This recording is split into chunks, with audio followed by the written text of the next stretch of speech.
Tommy Fury. Tommy, man, we're actually dissecting the press conference. I'm gonna play this audio in its entirety. This was your brother having, I guess, a bit of back and forth with Malik Scott, and we're asking our audience, does your brother have a point with this statement? You can't expect him to do something that you couldn't do. Like what? Knock you out? Yeah, like that. Yeah, but me and you never fought, Tyson. You bust my eardrum when we sparred. We did spar, didn't we? And yeah, we know what happened there. You're a 260-pound man that can fight. You bust my eardrum the first time we sparred. That's not something to brag about. You can fight. That's what you do. I know, but you can't teach him to be some great fighter when you wasn't. Just because you both got your eardrums burst in sparring and fights, it is what it is. But I can't see him doing anything different. Maybe I'm wrong, but who knows? First day I boxed him, he bust my eardrum. Then I come back to box him again the next day. And then the next day it happened and I couldn't hear and I couldn't continue to box. That's nothing brag. This shit happens in boxing. Of course. But you're bringing that up as if you brought it up. You said I popped your eardrum. I didn't mention it. But as we're on the topic of ear busting, don't we find it funny that I busted both of these guys' eardrums? Trainer and fighter. Crazy. Statistics. Do you think that's a crazy statistic? Let's start backwards. Do you think it's crazy or coincidence? Actually, I think it's ironic that your brother ended up, busting Wilder's eardrum and the trainer. He just revealed that he bust Malik's eardrum in sparring. No one ever knew that. Did you know that? And do you think that's ironic? Yeah, I knew that previously before he mentioned it because obviously, he was sparring, so he was in the gym.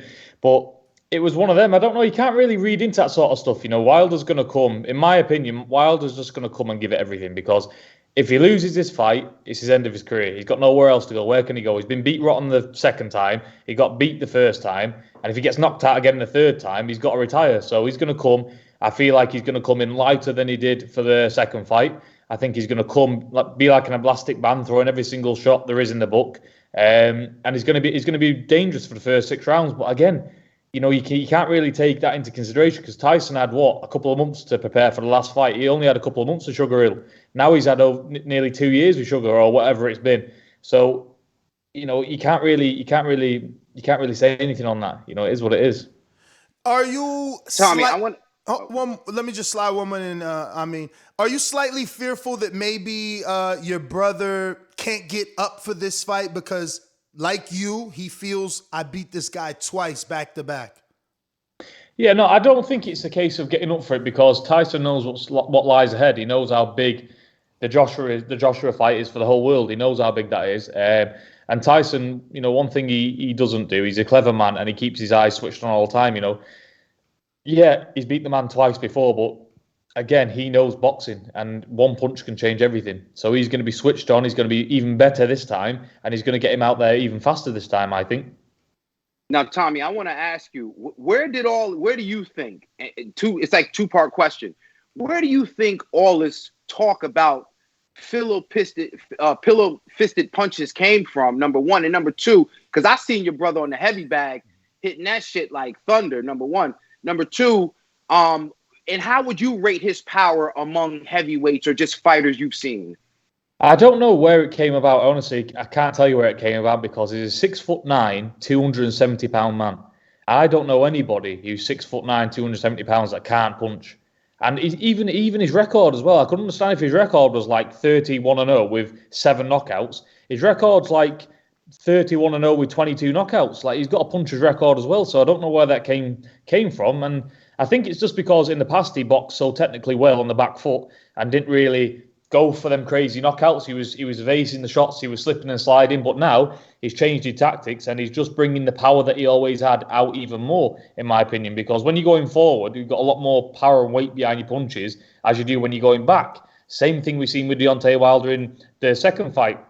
He couldn't load that right hand because he was being pressured. He was being put on the back foot and he couldn't get the shots off because he can't box on the back foot. And first of all, everyone knows you got more power going on the front foot. So that's all Tyson's done. He switched his style up completely and gone from being an elusive slip and slide master. He still is that, but he's doing that on the front foot going forward now, carrying the big power that he's got. So, Tommy, obviously, I want to ask about you. You and Marcellus have had your bit of back and forth. This fight with your brother and his brother has been announced. Undercard's been announced, and no mention of you and Marcellus. I'm sure it can be its own main event, but wouldn't you rather have that put on this card and, you know, maybe be the co-main or the opener or just on the card in general? Yeah, I mean, I don't know. I mean, I recently fought 2 weeks ago. You know, I've had a week out the gym. But it was crazy where it came about because I remember being asked this question a long time ago in a press conference. And that's when I put the statement out there. And it sort of all went hush-hush for a while, dead quiet. And then all of a sudden, I go on Instagram and Marcellus has put a video out to me after about 8 months, you know, that I got asked the question. So I thought, what's going on here? And then that was it, really. We've not had no contact with him, nothing. So I don't really know where he wants to go with that. I mean, I'm a fighting man. I don't really care. Like you say, it makes sense to be on the undercard of that. But I don't know. It is what it is. It was kind of weird how it came about, to be honest. Well, you guys still got about 40-something days, man. Hopefully Frank and you guys can put something together. I think it would be a great, you know, addition to this fight. That being said, do you give him credit for calling you out, or do you look at it like, he's just looking for a payday? Because he has been stopped twice, and you're a big guy. You know, everyone we talk to says that, you know, when it comes to sparring, they think you can really fight. Because we've been asking the Jake Paul, Tommy Fury question a lot, and we'll get to that. But, yeah, I mean, do you give him credit for calling you out, or you think this is just him looking for a payday? I don't know. I mean, it is what it is. He's going to come, you know, he's calling me out over, you know, just finishing a run on that. He's obviously not a stupid man. He knows that his brother's fighting my brother. It's going to be a very big fight. The whole world's going to be watching it. And he's just running his mouth, you know, hoping he can get a fight with me on the undercard as well, because everyone knows that'd be a huge fight on the undercard. It'd be a good seller, I think. And, you know, two brothers versus two brothers on the same card. It's obviously a big seller. So I think that's just what he's trying to aim for, to be fair. I don't think he's actually thinking about the actual fight and how that'll play out. I think he's thinking about the publicity side of it, the payday. Because at the end of the day, why would you want to get in the ring with me after, you know, being exposed by someone who's not on my level?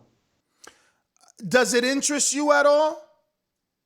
If it makes money, it makes sense. At the end of the day, that's what I've always said. I'm not interested. I'll fight any man out there. I'm not bothered, because this game is about balls. That's all this game is about. And that's for me is why Tyson where he is, because he doesn't give a fuck about anybody. He doesn't care who's in front of him. And I've got that same mentality. I don't care. All I want to do is fight. That's what I train every day in the gym for. That's what I get my head smashed about to pieces for in the gym, to fight.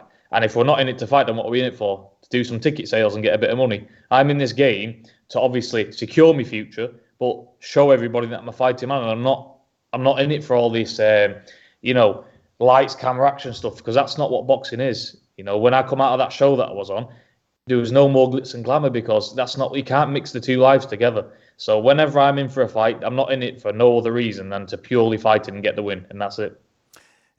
Is it safe to say, can we agree that a fight with Marcellus, you will be paid and he will be paid more than you guys have been paid till this date? I mean, I can, you know, I can't really say. I mean, I'm getting paid well now, but I don't know how well he's getting paid. I think with me, that's the highest that he will ever get paid. Yeah, 100%. But you know, what's Marcellus to me? You know, he doesn't, apart from being Deontay Wilder's brother, he doesn't boast no impressive record. He's not a big KO artist. He's just a normal man. He doesn't present anything to me. He's a name, though, right? It'll look good on the resume. And the day can become historic if two Furies beat two Wilders, or two Wilders beat two Furies. Yeah, 100%. Yeah, I think it'd be a good fight, and yeah, definitely it'd be. I think it'd be the biggest we've both got paid, because it's sort of like the most meaningful fight that we've both had. You know, I'd be his most meaningful fight that he's had yet, and he'd be mine. So yeah, I mean, definitely, I think it's a great fight, and if it's on the table, it's on the table. I'll snap it with both hands. There's no questions there. For sure, for sure. Well, since we're on the topic of you fighting, I'll ask you just one or two about what seems to be your new nemesis, Jake Paul. He got a 3-fight deal with Showtime. Do you think that hurt the possibilities of a fight with you, or do you think that strengthened the probability of making a fight between Tommy Fury and Jake Paul? I definitely don't think it causes any harm to the fight at all. I think it makes it stronger, if I'm being honest, because Showtime's a very big platform over in America and over in the UK. And I think if the fight was to happen, it'd be massive because it's on a great platform over in America. Over here, it'd be shown on BT Sport and various other channels. It's a massive fight. There's no way that fight can be harmed because our side, we're all game for it. There's no problems there in making the fight. There's only problem is Jake Paul's pair of balls. That's the problem we've got here. He doesn't want to take the fight, but that's it. He knows in his own mind, and I think this is what's going to happen. I think he's going to fight a few more dummies that can't fight, that are not boxers, and they're not boxers for a reason. He's going to fight a few more of them. He's going to knock them over, and when he's ready to cash out and he's ready to get beat, then he'll come and fight me because it's a big fight. I've got the whole of the UK behind me. I've got 4 million people following me. He's got how many followers he's got. It's a huge fight. And he keeps on going on about profiles and all that. I've got the biggest profile out of any guys he's fought. Tyrone Woodley, I've got a bigger profile than him. Yeah, obviously the man's a 5-weight world champion, 100%. I'm not disputing that. But when he's talking about profiles and this and that, then he can't really go down that direction because we've got everyone in the UK asking me about the fight, and everyone over here would tune in for the fight. So it's a big fight, and he knows that, and his management know that. He's not a stupid man, obviously, because he's raking it in. So, it is what it is. He knows when the time's right, he'll come and find me.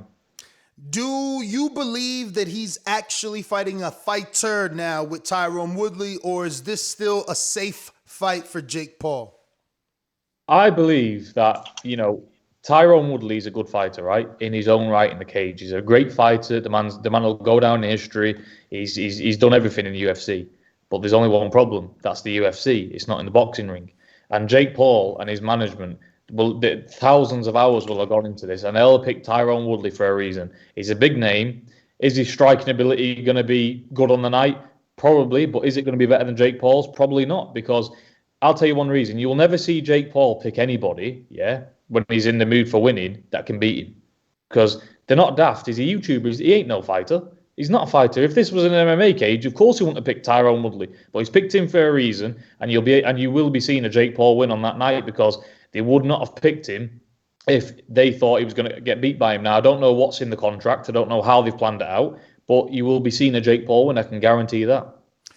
Last question on. I'm sorry. Go ahead. No, I was going to say, if I'm being honest with you, you took a more noble approach to boxing than some of your counterparts. And what I mean by that is guys that have maybe had some sight come from, you don't come from reality TV, but you got your name, but you take boxing very seriously. Do you feel like taking a fight with any of those guys would be a distraction? I know the money's there, but you feel like it will be a distraction from what you're ultimately trying to do as far as the bigger picture? Not really, because if I was putting all my eggs in that basket, then yeah, 100%. If I was just going to bed and wake up in the morning and dreaming and hoping of getting that Jake Paul fight, then 100% I'd be getting distracted and blindsided by that glitz and the glamour by Jake Paul. But I'm not. I'm only interested in fighting proper men. But Jake Paul mentioned my name first, and if you're going to mention my name, then you got to fight. That's just the way it is. But I'm not basing my life and my boxing career around Jake Paul. That fight for me is purely, if it comes around, it comes around. If it doesn't, it doesn't. I'm not interested because I'm not bothered, because fighting a YouTuber doesn't fulfill my needs.